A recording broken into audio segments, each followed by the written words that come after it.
ಈ ಬಾರಿಯ ವಿದ್ಯುತ್ ದೀಪಾಲಂಕಾರನ ಅತ್ಯಂತ ಆಕರ್ಷಣೀಯವಾಗಿ ಮಾಡಬೇಕು ಅಂತ ಐಪವರ್ ಕಮಿಟಿ ಮೀಟಿಂಗಲ್ಲಿ ಸನ್ಮಾನ್ಯ ಮುಖ್ಯಮಂತ್ರಿಗಳು ಹೇಳಿದ್ದರ ಮೇರೆಗೆ ನಾವು ಬಹಳ ಮುಖ್ಯವಾಗಿ ವಿದ್ಯುತ್ ದೀಪಾಲಂಕಾರನ ಅರಮನೆಯಲ್ಲಿ ಏನು ವಾರ್ಮ್ ವೈಟ್ ಕಾನ್ಸೆಪ್ಟಲ್ಲಿ ದೀಪಾಲಂಕಾರ ಇದೆ ಅದಕ್ಕೆ ಪೂರಕವಾಗಿ ನಾವು ಲೈಟಿಂಗ್ನ ಮಾಡೋದು.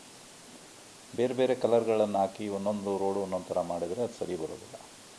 ಆ ವಾರ್ಮ್ ವೈಟ್ ಕಾನ್ಸೆಪ್ಟಲ್ಲಿ ನಾವು LED ಬಲ್ಬ್ಗಳನ್ನ ಯೂಸ್ ಮಾಡಿ, ಅಂದರೆ ಕಡಿಮೆ ವಿದ್ಯುತ್ ಬಳಕೆ, ವಿದ್ಯುತ್ ಯೂನಿಟ್ಗಳನ್ನ ಕನ್ಸ್ಯೂಮ್ ಮಾಡ್ತಕ್ಕಂಥ LED ಬಲ್ಬ್ಗಳನ್ನ ಯೂಸ್ ಮಾಡಿ, ಒಂದು ಫೆಸ್ಟೂನ್ಸ್ ಟೈಪೇ ಇರ್ತದದು, ಅದನ್ನು ಯೂಸ್ ಮಾಡಿ ನಾವು ಮಾಡ್ತೇವೆ. ಈ ಸಾರಿ ಏನು ಮಾಡಿದ್ದೀವಿ, ಅದಕ್ಕೆ ಜೊತೆಯಲ್ಲಿ ಕೆಲವು ಅಡಿಷ್ನಲ್ ಸ್ಟ್ಯಾಂಡೀಸ್ ಎಲ್ಲ ಮಾಡಿ ಅದರದ್ದು ಆಕರ್ಷಣೆನ ಜಾಸ್ತಿ ಮಾಡಲಿಕ್ಕೆ ಒಂದು ಆ ಕಾರ್ಯಕ್ರಮ ಮಾಡಿದ್ದೀವಿ.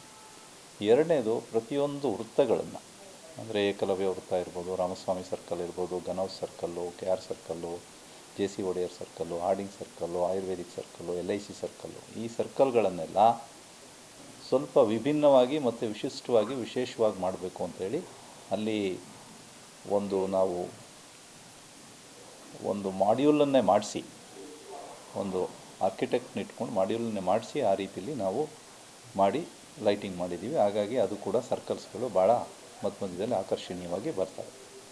ಮತ್ತು ಮೂರನೇದು, ನಾವು ವೆಸ್ಟ್ ಬೆಂಗಾಲಿಂದ ಕೂಡ, ಕಲ್ಕಟ್ಟಾಯಿಂದ ಕೆಲವು ಕಲರ್ಫುಲ್ ಲೈಟ್ಸನ್ನ ಅವನ್ನು ಕೂಡ ತರಿಸಿ ಕೆಲವು ಮಧ್ಯ ಭಾಗದಲ್ಲಿ ಅವನ್ನು ಕೂಡ ಹಾಕ್ತೀವಿ. ಅದು ಲೈಟಲ್ಲೇ ಫ್ಲಿಕ್ರಿಂಗ್ ಲೈಟ್ಸ್ ಇರ್ತದೆ ಅದು. ಸೊ ಅದು ಇರೋದರಿಂದ ಕೂಡ ಅದು ಅಟ್ರ್ಯಾಕ್ಷನ್ನು ಹೆಚ್ಚು ಅಟ್ರಾಕ್ಟಿವ್ ಆಗಿ ಇರ್ತದೆ.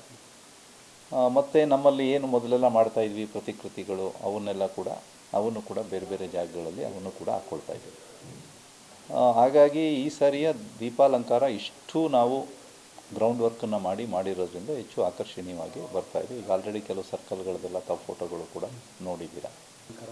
ಸುಮಾರು 136 ಕಿಲೋಮೀಟ್ರಿಗೂ ಹೆಚ್ಚು ನಾವು ದೀಪಾಲಂಕಾರ ಮಾಡ್ತಾಯಿದ್ದೀವಿ. ಸುಮಾರು 118 ವೃತ್ತಗಳನ್ನ ಮಾಡ್ತಾಯಿದ್ದೀವಿ.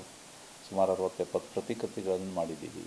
ಆಮೇಲೆ ಸುಮಾರು ಒಂದು 300-400 ಸ್ಟ್ಯಾಂಡೀಸ್ಗಳನ್ನ ಮಧ್ಯ ಅಟ್ರಾಕ್ಷನ್ ಮಾಡೋದಕ್ಕೆ ಅದನ್ನು ಹಾಕಿದ್ದೀವಿ. ಅದ್ರ ಜೊತೆಗೆ ಈ ಡ್ರೋನ್ ಶೋ.